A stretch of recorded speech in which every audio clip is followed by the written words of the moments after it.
இல்லாமல் சத்தமே இல்லாமல் ஒரு மௌன புரட்சியை பண்ணிட்டு இருக்காருன்னு உங்கள் எல்லாருக்குமே நல்லாவே தெரியும். தான் மட்டும் வளர்வது இல்லாமல் தன்னை சார்ந்தவர்களையும் வளர்க்கிறது தாயுள்ளத்தால் மட்டுமே முடியும். இவர் அதற்கு தகுதியானவர்.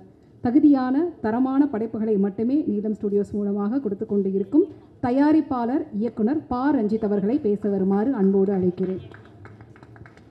தேங்க்யூ. ஜெய்பீம். பைசன் படத்தில் மாரியோட துணை நின்ற டெக்னீஷியன்ஸ், ஆக்டர் அண்டு எல்லாருக்குமே என்னுடைய நன்றி. ஏன்னா இவ்வளோ பெரிய வெற்றியை மாரியோடு சேர்ந்து நீங்கள் மக்கள்கிட்டேருந்து பெற்றிருக்கிறீங்க. இது பாசிபிளே கிடையாது. ரொம்ப ஒரு முக்கியமான வெற்றியாக நான் இதை பார்க்குறேன். நான் உண்மையிலேயே நானும் ரொம்ப சந்தோஷப்படுறேன் இந்த வெற்றியின் மூலமாக. காரணம் என்னென்னா, வெற்றி அவ்வளவு ஈஸியாக எல்லாருக்கும் கிடைக்கும்னா டெஃபினட்டாக கிடைக்காது. வெற்றி ரொம்ப கஷ்டம்தான். ஒரு படைப்பு வெற்றி கிடைக்கிறது இட் இஸ் நாட் அவ்வளோ ரொம்ப ஈஸியானது கிடையாது.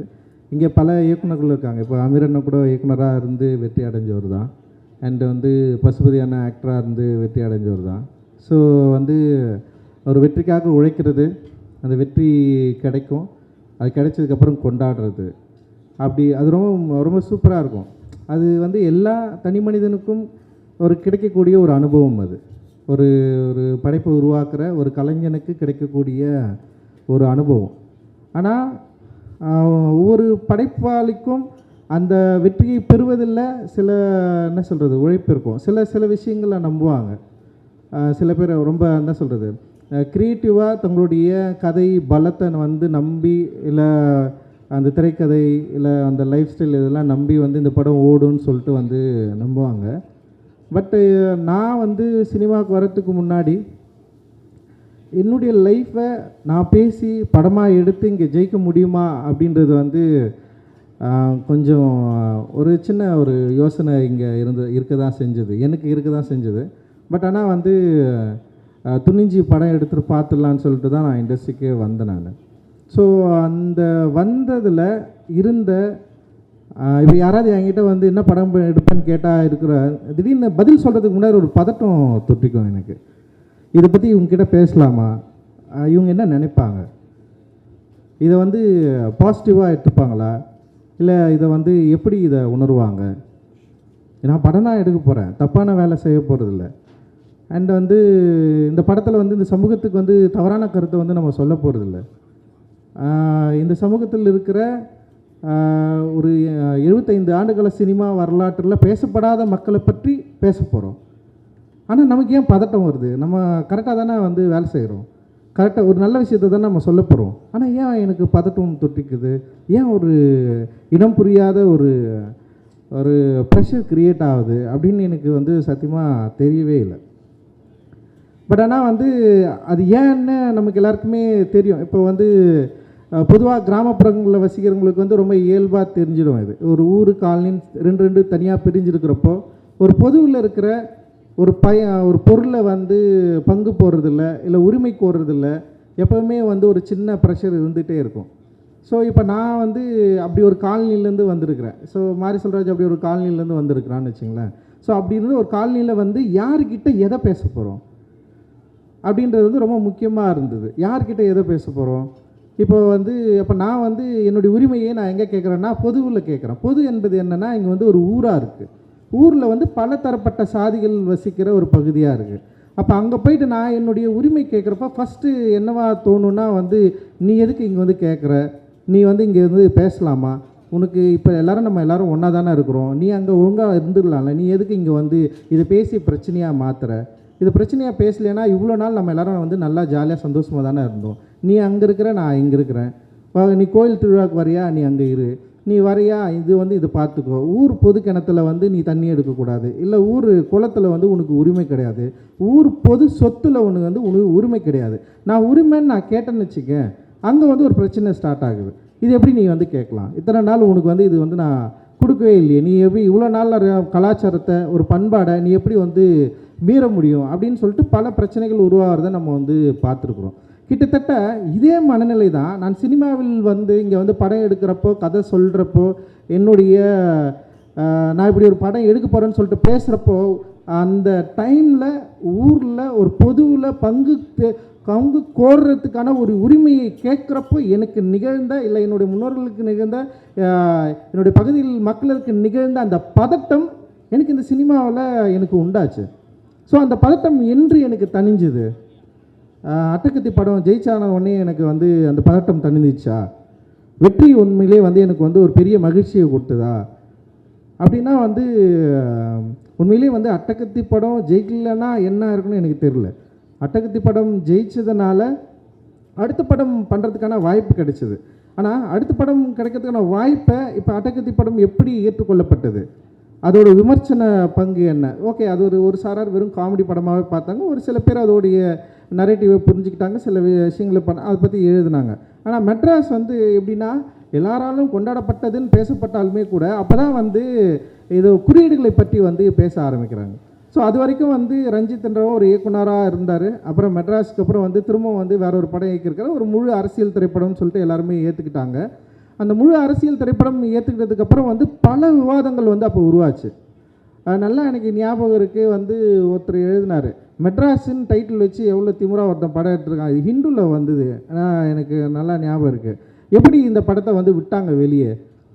இதே வந்து பாம்பேயில் போயிட்டு பாம்பேன்னு சொல்லிட்டு படம் எடுத்தால் அங்கே இருக்கிற வந்து எல்லாம் அடிச்சு காலி பண்ணியிருப்பாங்க, ஓட விட்டுருக்க மாட்டாங்க. ஆனால் இவங்க வந்து பாரு மெட்ராஸ்னு ஒரு படம் எடுக்கிறான்னு சொன்னாங்க. எனக்கு ரொம்ப புதுசாக இருந்தது. இப்படி ஒரு நெரேட்டிவ் எப்படி உங்களால் உருவாக்க முடிஞ்சுது? அப்போ தான் வந்து என்னென்னா ஓகே, இதில் இந்த குறியீடில் இதை பயன்படுத்தியிருக்காங்கன்னு சொல்லிட்டு எனக்கு வந்து எதிர்மறை விமர்சனங்கள் நிறைய வர ஆரம்பிச்சிது. அண்ட் வந்து கபாலி வந்தது உடனே வந்து அது பிளாஸ்ட் ஆகிடுச்சு, வெடிச்சு செதறிச்சு. அப்படி அதில் வந்து ஒரு படம், ஒரு இயக்குனர், ஒரு நடிகரை வச்சு, சூப்பர் ஸ்டார் வச்சு படம் எடுத்திருக்காரு. ஆனால் மெட்ராஸ்ன்னு ஒரு படம் நான் பண்ணலன்னா சூப்பர் ஸ்டார் ரஜினிகாந்த் எனக்கு அந்த படத்தை வாய்ப்பு கொடுத்துருப்பாரா? ஆனால் ஒவ்வொரு முறையும் வந்து விமர்சனம் வரப்போ வந்து உனக்கெல்லாம் ரஜினி வாய்ப்பு கொடுத்தாரு பற்றியா, ரஜினிகாந்தை வச்சு நீ வந்து எப்படி இந்த டைலாக்கை பேசலாம், எந்த டைலாக்கை பேசலாம்?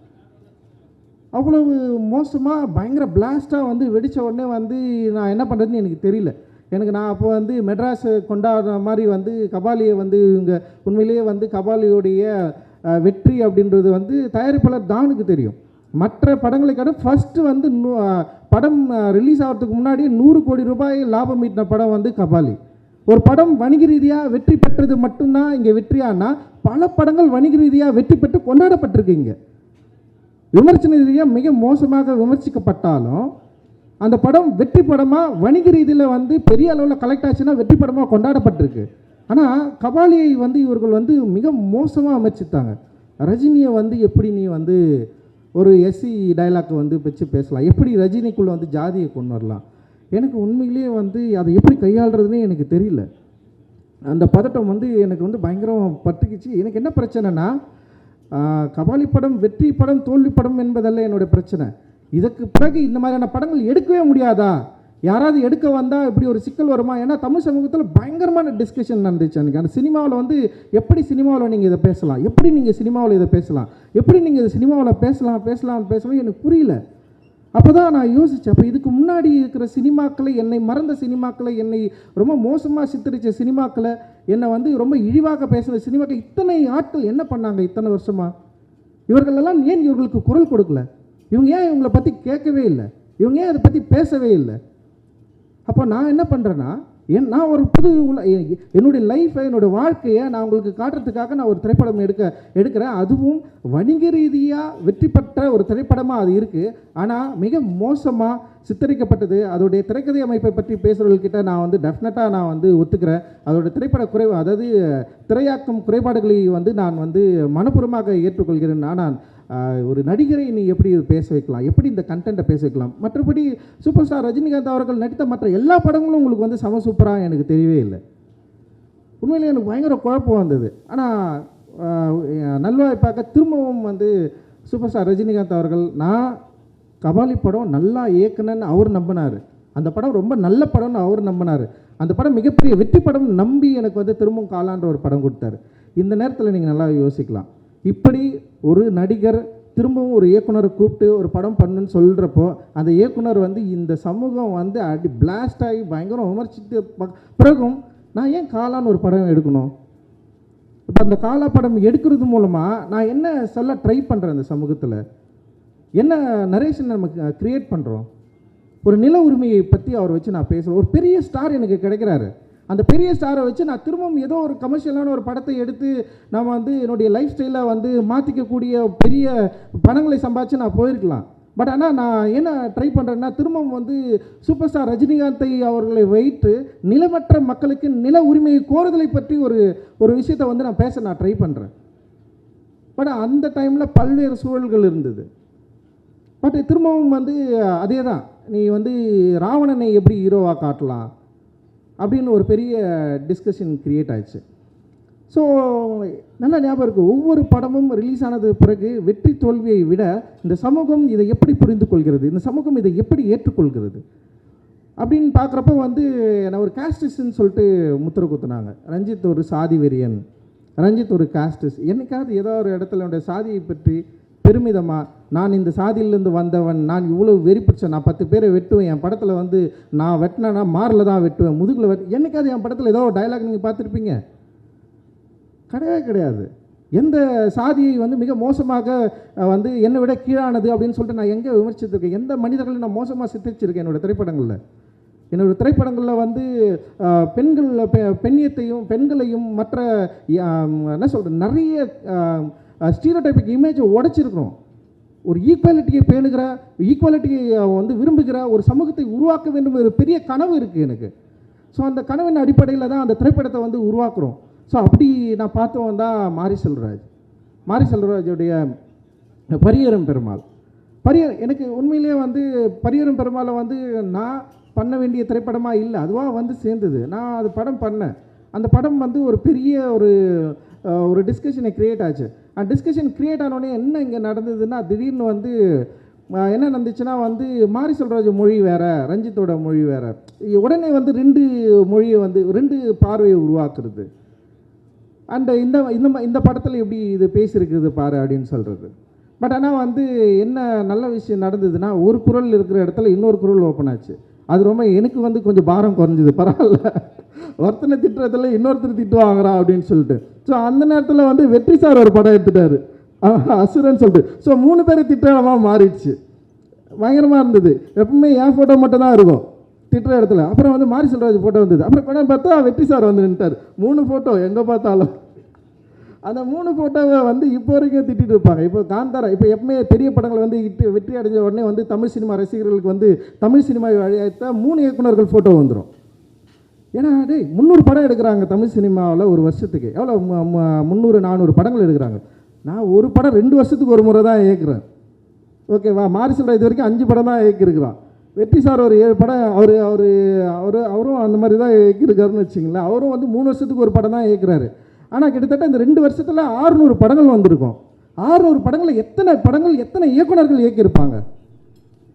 அத்தனை இயக்குனர்களுக்கு இந்த தமிழ் சினிமாவை உயர்த்துவதற்கு அவங்களுக்கு எந்த பங்குமே கிடையாதா? அத்தனை தமிழ் சினிமா இயக்குனர்களும் வந்து இங்கே வந்து யார் அவங்க படமே பண்ணலையா?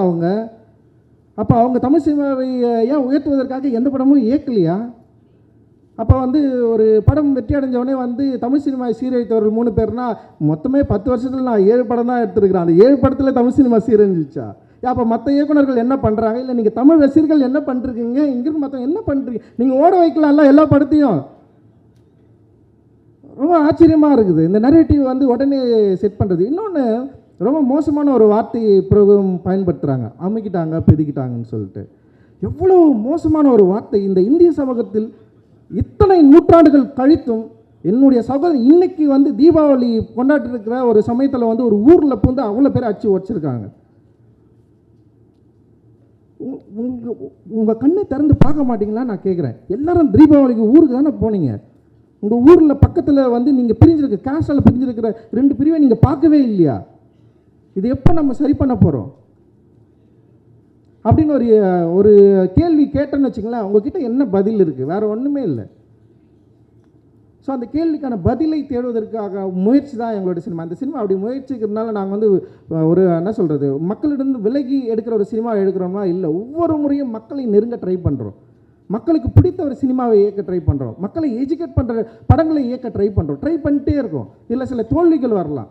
எனக்கு ரொம்ப ஆச்சரியம், உண்மையில் ரொம்ப சந்தோஷம். மாறி தொடர்ந்து வெற்றி படங்களை எடுத்துகிட்டு இருக்கிறான். தொடர்ந்து மக்களுக்கான ரொம்ப நெருக்கமான சினிமாவை ஏற்றுட்டு இருக்கிறார். இது சாதாரண விஷயமே கிடையாது.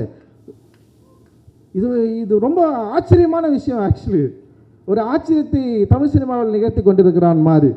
உண்மையிலே இவ்வளவு வெறுப்புணர்களுக்கு அப்புறம், இவ்வளவு வெறுப்பை கொட்டினதுக்கு அப்புறம் என்ன ஆச்சுன்னா வந்து திடீர்னு வந்து இப்போல்லாம் வந்து படம் வரதுக்கு முன்னாடி ஒரு நெரேட்டிவ் செட் பண்ணுறாங்க. இந்த படங்கள்லாம் நம்ம பார்க்கக்கூடாது, இந்த படங்களை போகாதீங்க, இந்த படங்களில் ஜாதி பேசுவாங்க. இப்போது உண்மையிலே வந்து சார் இருக்கார்ல, ஒரு 5 ஸ்டார் செந்தில் சார் எல்லாரும் ஜாதி படங்கள்னு சொல்கிறாங்க சார், எல்லாரும் ஜாதின்னு சொல்கிறாங்க. ஆனால் இந்த படம் ஸ்போர்ட்ஸ் படம் தானே சார். அவருக்கு தெரிஞ்சிருக்கு இந்த படம் ஸ்போர்ட்ஸு ரொம்ப முதன்மையாக வச்சு பேசியிருக்கு. ஒரு ஸ்போர்ட்ஸ் மேனாக வரத்துக்கு ஒரு பையனுக்கு அவனுடைய சமூகத்தில் இருக்கிற இந்த பிரிவினைவாதம் எவ்வளவு அவனை அழுத்துது, அதிலிருந்து அவன் வெளியேற எவ்வளோ துடிக்கிறான். ஆனால் மாறி வந்து ரொம்ப கவனமாக ஒரு சந்தானராஜை உருவாக்குறான். அவர் பேர் சந்தானராஜை உருவாக்கியிருக்கிறான். அந்த கந்தசாமி கேரக்டரை ரொம்ப பயங்கரமாக வேலிடாக வந்து ரொம்ப கவனமாக கையாண்டிருக்கிறான். எந்த விதத்திலும் இந்த பொது சமூகத்திலிருந்து வேறுபட்டு விடக்கூடாது, எந்த விதத்திலும் மிக மோசமாக மக்களை பிரித்தாள்கிற ஒரு சினிமாவை எடுத்துடக்கூடாதுன்னு சொல்லிட்டு ரொம்ப அக்கறையும் அன்பும் இருக்குது. அந்த அன்பு தான் ஈக்குவாலிட்டி. அந்த ஈக்குவாலிட்டியை கோருவது எப்படி வந்து இன்னொரு மனிதனை எதிர்ப்பதாக மாறும். ஒரு மனிதனுக்குள்ளே இருக்கிற பிரச்சனையை பற்றி பேசுகிறதுனாலே இன்னொரு மனிதனை எதிர்ப்பது கிடையாது. இன்னொரு மனிதன் எப்படி வெறுப்பாக பார்க்க முடியும்? அப்படி வெறுப்பாக பார்த்தா நீ என்னை வெறுப்பாக பார்க்குற மாதிரி வந்து நானும் உன்ன மாதிரி நானும் ஒரு மாதிரி மாறிடும்ல. அன்பு மட்டும்தான் இங்கே பிரதானம். எப்படியாவது நம்ம எல்லாரும் ஒன்று சேரணும், எப்படியாவது இந்த சினிமாக்கள் மூலமாக இருக்கிற வெறுப்பை வந்து அழித்து மாற்றணும் அப்படின்ற முயற்சி தான் இது. ஆனால் வந்து என்ன ஆகுதுன்னா வந்து அதிகப்படியான வெறுப்பு அப்படியே க்ரியேட் பண்ணுறாங்க. ஒரு படம் ரிலீஸ் ஆகிறதுக்கு முன்னாடி, மாறி படம் ரிலீஸ் ஆகிறதுக்கு முன்னாடி பயங்கரமாக எழுதாங்க, இந்த படம் பார்க்கக்கூடாது, இந்த படம் யாரும் போகாதீங்க, இது ரொம்ப தப்பான படம், டியூடுக்கு போங்க, டியூடுக்கு போடான்னாங்க. டியூட் டைரக்டர் வச்சு ரொம்ப நல்ல விஷயம் பண்ணார் அவர். உண்மையிலேயே ரொம்ப சந்தோஷமாக தான் இருக்குது.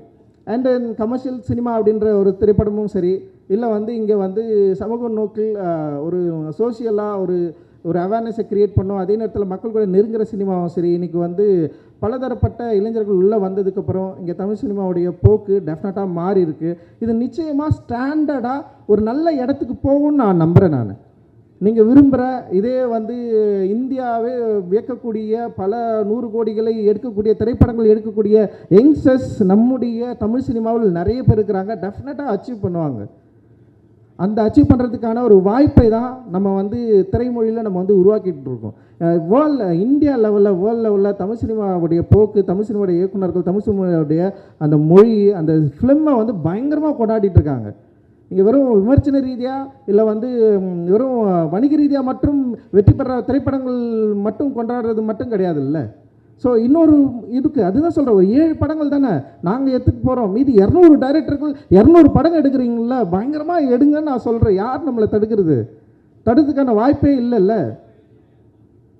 ஸோ இந்த வெறுப்பை எப்படி வந்து வெற்றியாக மாற்றுறது அப்படின்றத வந்து உண்மையிலே மாறி வந்து செம சூப்பராக தெரிஞ்சு வச்சுருக்கிற ஒரு இயக்குனராக நான் வந்து பார்க்குறேன்.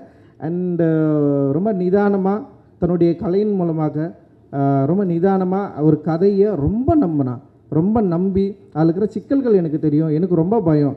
ஏன்னா மாறி வந்து ரொம்ப முக்கியமான ஒரு நெல்லையில் இருக்கிற 2 மனிதர்களை பற்றி அவன் பேச போகிறான் அப்படின்னு எனக்கு பதட்டம், பயம் தொத்துக்கிச்சு. ஏன்னா இது மூலமாக நம்ம எந்த பிரச்சனையும் ஏற்படுத்திடக்கூடாது, உங்களை விட எனக்கு ரொம்ப கவலை இருக்குது. ஸோ அப்படி இருக்கிறப்போ வந்து நான் பயந்துகிட்டே இருந்தேன். படம் ரிலீஸ் ஆகிட்டு தியேட்டர்லேருந்து என்ன சொன்னாங்க, ஃபஸ்ட்டு நான் அவங்ககிட்ட ஃபோன் பண்ணதே மக்கள் என்ன சொல்கிறாங்க, நெல்லையில் என்ன சொல்கிறாங்க. ஏன்னா இங்கே வட தமிழகத்தில் வந்து அது அந்த கதையை வந்து வேறு மாதிரி புரிஞ்சுப்பாங்க. பட் ஆனால் அங்கே வந்து எப்படி புரிஞ்சுக்கிறாங்க, என்ன சொன்னாங்கன்னு அவங்ககிட்ட கேட்டேன். அவன் சொன்னான், இல்லைண்ணா சம்மந்தப்பட்டவர்கள் எல்லாருமே படம் பார்த்துட்டாங்க, அவங்களுக்கு வந்து ரொம்ப திருப்தியாக இருந்தது அப்படின்னு அவன் சொன்னான். உண்மையிலேயே எனக்கு அப்போ தான் வந்து ரிலாக்ஸ் ஆச்சு. அதுக்கப்புறம் நான் ரிலாக்ஸ் ஆனது என்னதுன்னா, 5 ஸ்டார் அண்ணங்க வந்து அவர் ஃபோன் வருமா, அவர் என்ன சொல்கிறாரு, அவர் வந்து அவருடைய அவர் இன்வெஸ்ட்மெண்ட் பண்ண பணம் வந்து வந்துருமா அப்படின்னு தான் இன்றைக்கி வரைக்கும் நான் வந்து வெயிட் பண்ணிட்டுருக்கேன்.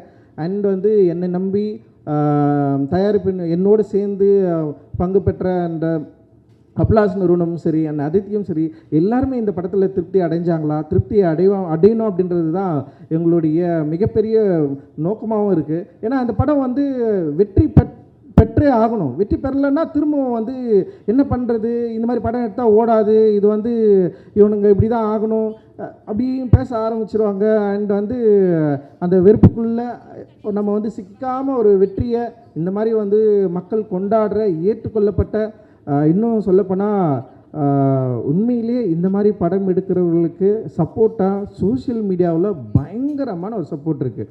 ஆக்சுவலி அவங்க என்னென்னா வர வெறுப்புகளை எங்களை நோக்கி தள்ளாமல் தடுத்து வந்து படம் பயங்கரமாக இருக்குது, சூப்பராக இருக்குன்னு சொல்லிட்டு எழுதி தள்ளிட்டே இருக்காங்க. இவங்க யாருமே பெய்ட் கிடையாது, நல்லா புரிஞ்சுக்கணும். எல்லாருக்கும் ஒரு குரூப் இருக்குது, எதிர்க்கிறதுக்கு கூட வேணால் ஒரு குரூப்பாக சேர்ந்து எல்லாம் செயல்படுறாங்க. ஆனால் வந்து இந்த படத்தை நல்ல படம் கொண்டாடுறதுக்கு அவ்வளோ மக்கள் இருக்கிறாங்க.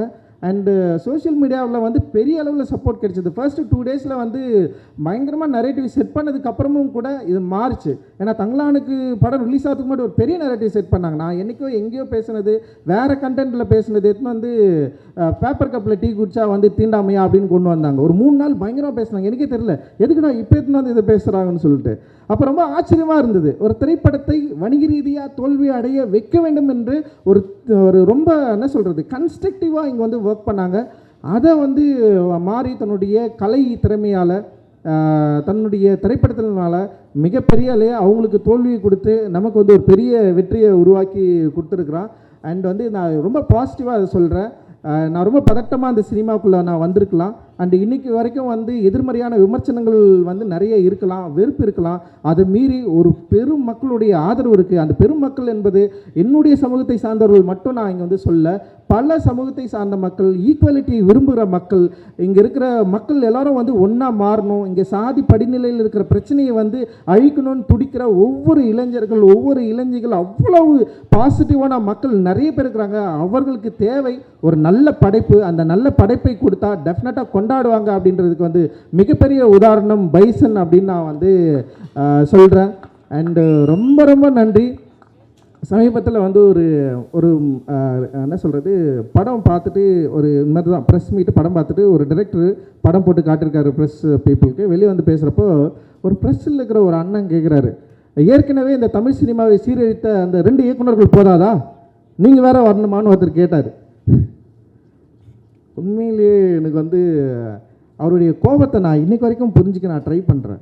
ஏற்கனவே தமிழ் சினிமாவை சீரழித்த 2 இயக்குநர்கள் இல்லை 3 இயக்குநர்கள் அப்படின்றப்போ நான் இன்னும் பக்குவப்பட நான் ட்ரை பண்ணுறேன். ஓகே, அவங்க வந்து உங்களுடைய கோபத்தை நான் புரிந்து கொள்ள ட்ரை பண்ணுறேன். புரிந்து கொண்டு உங்களுடைய கோபத்துக்கு பயந்து நான் படம் எடுக்காமல் போக போகிறதில்ல, மாறியோ படம் எடுக்காமல் போக போகிறதில்ல, இங்கே இருக்கிறவங்க யாருமே படம் எடுக்காமல் போக போகிறதில்ல. பட் உங்கள் கோபத்தை புரிந்து கொண்டு உங்கள் கோபத்தோடு எதிர் நின்று சமராடுவதற்கான மனநிலை உள்ள ஒரு திரைப்படத்தை உருவாக்குவதற்கு தான் எங்களுடைய நோக்கமே தவிர உடனே இது வந்து விட்டு ஓடுறது கிடையாது எங்களோட நோக்கம். நிச்சயமாக இன்னும் நிறைய தளங்களில் இறங்கி வேலை செய்ய போகிறோம், நிறைய ஒர்க் பண்ண போகிறோம். நிச்சயமாக உங்களுடைய சப்போர்ட்டு தேவை. என்னுடைய அட்டகத்தி படத்திலிருந்து இன்னைக்கு வரைக்கும் மாறிக்கும் சரி, எனக்கும் சரி, அண்டு இங்கே இருக்கிற நிறைய நல்ல முற்போக்கான இயக்குநர்களுக்கும் சரி, பத்திரிகைகள் வந்து என்றைக்குமே வந்து சப்போர்ட் பண்ணதில்லை. எதிர்மறை விமர்சனங்கள் உள்ள பத்திரிகையாளர்கள் கூட நல்ல திரைப்படங்கள் எங்கள் சைட்லேருந்து அவங்க மறுக்க முடியாத திரைப்படங்கள் வரப்போ எங்களை கொண்டாடி தீர்த்துருக்காங்க. எனக்கு தெரியும் நிறைய பத்திரிகையாளருக்கு என் மேலே வந்து நிறைய எதிர்மறையான எண்ணங்கள் இருக்குது. அவங்க நிறைய திட்டி தீர்த்துருக்காங்க, எழுதியிருக்காங்க, பக்கம் பக்கமாக என்னென்னவோ பேசியிருக்காங்க. பட் அவங்க எல்லாருமே வந்து இன்றைக்கி வந்து பைசனை கொண்டாடியதை நான் பார்த்தேன், பைசனை எழுதி பாராட்டினதை நான் வந்து பார்த்தேன். அண்டு இந்த படத்தில் இருக்கிற பிரச்சனையை சரியாக புரிந்து கொண்டு பேசினதை நான் வந்து பார்த்தேன்.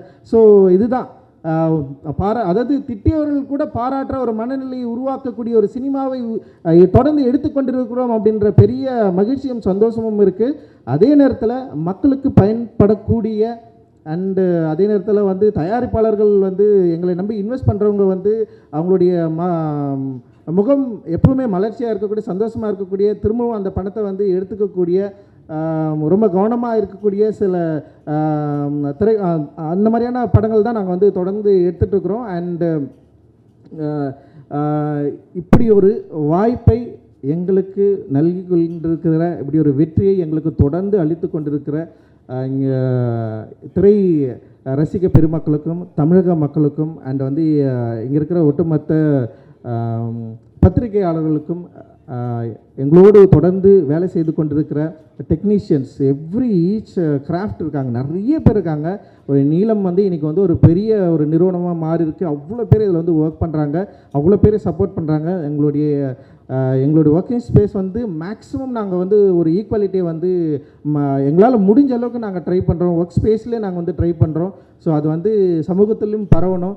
அண்டு திரைத்துறையிலையும் வந்து முக மலர்ச்சியோடு எங்களோட திரைப்படங்கள் வரப்போ ஏற்றுக்கணும். படம் நல்லா இல்லைன்னா நல்லா இல்லைன்னு திட்டுங்க, நல்லா இருக்குன்னா நல்லாரும் பாராட்டுங்க. ஆனால் படமே எடுக்கக்கூடாதுன்ற ஒரு எண்ணத்தை நீங்கள் கைவிடுவது நல்லது அப்படின்னு சொல்லிட்டு இந்த நேரத்தில் உங்களுக்கு வந்து நான் சொல்லி விடைபெறுகிறேன்.